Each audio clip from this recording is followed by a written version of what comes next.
Good afternoon, everyone. My name is Ina Sovsun.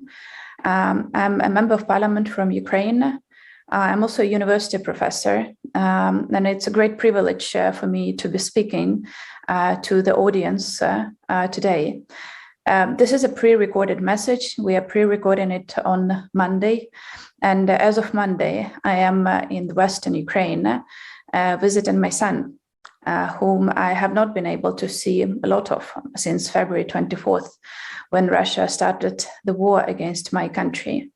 So now all our lives have changed to an extent that I couldn't have imagined February 23rd. Because right now we are just living in a very different reality compared to what it used to be for all of us some 2 months ago. But the war is the new reality for us here in Ukraine, and that is something that I want to tell you more about today. I will be talking about how the war affected education. I will try to think about the future. The truth be told, thinking about future in Ukraine today is very difficult. I don't know what the future will be. I don't know if we shall have the future. The war is very scary, and it's also very random in terms of who is to survive and who is to die. Just this morning, we had yet another air raid alert all over Ukraine, and the Russians' missiles have hit some targets, both in central Ukraine, but also in the western Ukraine, relatively closer to where I am today. And with every single missile attack that we are witnessing, we know that there are people there who could have been killed. There are infrastructural damages that are taking place all over Ukraine. And that is the new reality that we're living with. So with that in mind, thinking about how to transform education is very difficult. But I also believe that it's very important to think about the future and to try to draw that future. So I will try to talk about that as well. But first, I will probably provide you just a little bit of additional information about how specifically this war has affected education in Ukraine, particularly higher education. And I know a good deal about that because I did serve as the first Deputy Minister of Education and Science in 2014-2016. And I've been teaching in the university for over 10 years now, I still do. So I do get lots of messages from different people, from educational institutions from all over Ukraine, them telling their experiences of this war and the experiences of their institutions, which I'll try to convey to all of you listening to this today. So the war, of course, has touched upon the lives of the people in education greatly. As of today, as the result of the war, the Russians have destroyed over 1,000 educational institutions all over Ukraine. Those are kindergartens, schools, university, colleges, research institutions. Some of them are damaged beyond repairing, so they will just have to be destroyed completely and rebuilt from scratch. Some of the institutions can hopefully be repaired once the peace is restored.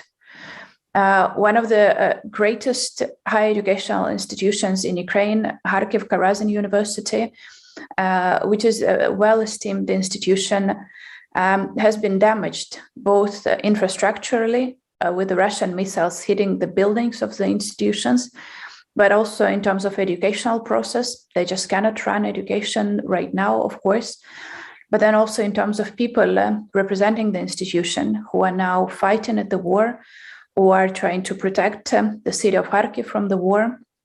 And it's truly scary. I know some of the people representing universities in Kharkiv who were not living in the city, but living in the areas around the city. They are today, as we speak, under Russian occupation. Some of them are very good friends of mine. And I can't even begin to think the horrors that they're living through with the Russians living in their house right now. The Russians taking all of their stuff, all of their life that they have been building for years. It is basically just thrown away because the Russians came and are just destroying all of that today. With that, again, in mind, it's very difficult to think about the future, but I will. Then there are other stories.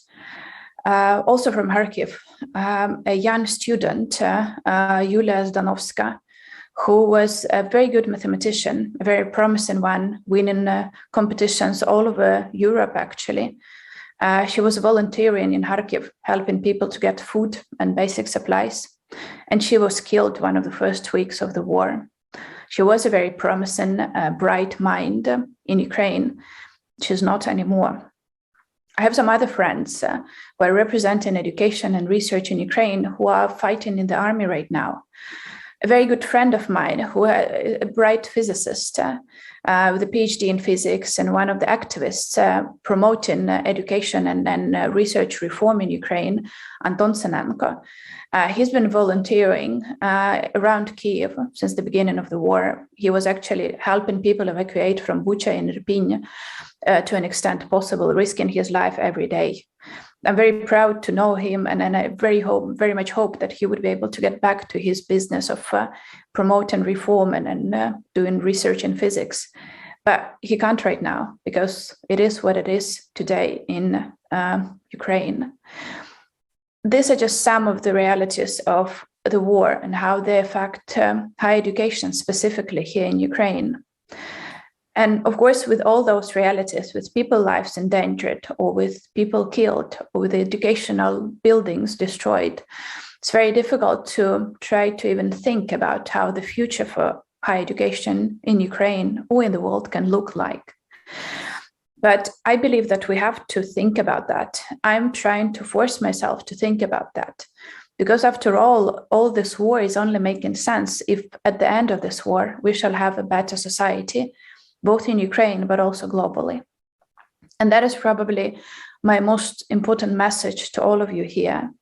When we think about higher education reform, when we think about changes that need to be done, we have to think about the mission, first of all. Because higher education without a mission, innovation without a mission, is not what we need. And I believe that for a quite significant period of time, it was believed that the major mission of higher education was to make people better off, primarily economically. And a lot of efforts in education have been focused on this issue of economic development. But I believe that this is not enough. It's crucially important, but it's not enough. I believe that true mission should be broader. It is about making societies better, not better off, but just better, making them more open, more inclusive, and more tolerant, and more caring about each other. That is something that Russian society doesn't have today. That is something that we are fighting for here in Ukraine, not just to be richer, but actually to be better. And I think that this should be part of educational mission as well. And that should be mission of innovations in education as well, not just about making money, but again, making societies better. And that will take an effort to reroute higher education from this pure economics road to this broader mission. But I believe today we have to accept that this is what needs to be done. I believe that for a very long time, particularly on the West, it was believed that we're living at the end of history. And the only thing left to do is just to keep on doing what we were doing before, and things would just automatically get better. And that didn't work out. We are reliving today here in Ukraine the worst episodes of the humankind history, with mass killings, mass deportations.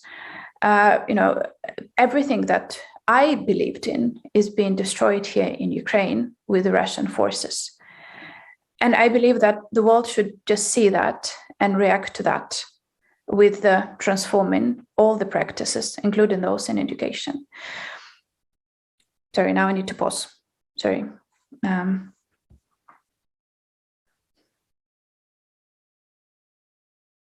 So this is my message to all of you, is please think about the mission for higher education and think how specifically that will make your society and the global society better. And that requires lots of efforts. And I know that those efforts are often uncomfortable in a rather conservative field of higher education. I can definitely speak for Ukraine's higher education. It is extremely conservative. Trust me, I know that as a person who was, always believed to be rather radical in terms of her approach towards higher education reforms in Ukraine. Well, the mere fact that I was appointed first Deputy Minister of Education and Science at 29 and being a woman, trust me, was a scandal on itself. And that in itself did show me to what extent Ukrainian higher education is probably often not ready for a challenge, not ready to pick up on new ideas. And that was a very difficult experience for me, living through that. But that only proved to me that that is the right approach. Higher education systems need to be challenged. They need to rise up to the challenges of the moment, and they need not be afraid of making important steps.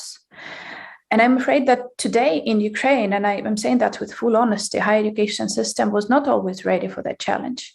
And I believe that once we win this war, and I have no doubt that we shall win at the end, we shall have to get back to radical transformation of all spheres of Ukraine's society, including higher education. And I know that radical changes will be needed in order to ensure that we have a higher education system that is rising up to the challenge. And I shall do everything in my power to do that. But of course, we shall have to ask all of you to help in that in the future. We shall need lots of support from you, both in terms of supporting the rebuilding of the educational institutions. But what is even more important is transforming how the institutions function themselves. Because what I want to see in Ukraine and in the world are institutions that are driven, that are willing to step in, that want to make better the society that they are in, that are competitive, yet inclusive, that have merit-based approaches, yet they are willing to listen to other positions. That is what I want to have here in Ukraine, and that is what I believe higher education in the world should look like. I'm sorry if I'm repeating myself a little bit and probably not making the great structured speech as I wanted it to be. But I'm just trying to explain to you that we are not living at the end of history. We are living through the worst of history today. And living at this time is very difficult and very scary. But pretending that it's not happening is even more scary. Pretending that continuing to live as we used to live would not work. And that is what I'm asking you to do, is to change the way you're thinking, to change the way you are working with your students, to ask difficult questions and to try to find answers to those. And remember that the mission of education is not making societies better off, but making them better. There is one example where those goals of making societies richer and making societies better contradict each other. The examples that I'm seeing very closely right now, and that is the research in military sphere. We do know that for the past 8 years, Russia was able to get access to lots of research and actually weapons developed based on that research from European countries. And today they're using the results of those research and the weapons that they bought from Germany and France with a single goal: to kill Ukrainians. Did that make French and German societies better off? Well, yes, it did. Did that make them better? Was that the right choice to do? Well, I believe the answer to that question is pretty obvious today. It's not always about economics. Sometimes economics is what closes our eyes and does not allow us to do the right thing. And that is what we are asking you to do today, just to do the right thing. And for that, you will probably need to further develop the further sanctions against Russia, including those in education sphere.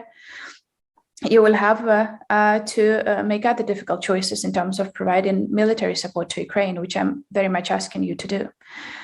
Again, I know many debates in your societies about that. I know it is not popular, but trust me, nothing about this war is popular. Nothing about this war is easy. But we just have to live up to this challenge. And this is what I needed to tell you as a member of parliament, as a Ukrainian professor, as a mother of a son. Those are the messages that I want you to remember. There is one minor thing also that I wanted to finish up on. And I would probably have asked you about that personally, talking over coffee during the personal meetings, if I had a chance to travel today. But I still will do that with online message. I know many universities are now offering scholarships to the victims of the war. We are grateful for any support that is being provided to Ukrainians who have suffered greatly because of this war. We do hope that they will use those scholarships to get proper education and then get back to Ukraine to help us rebuild it after the victory.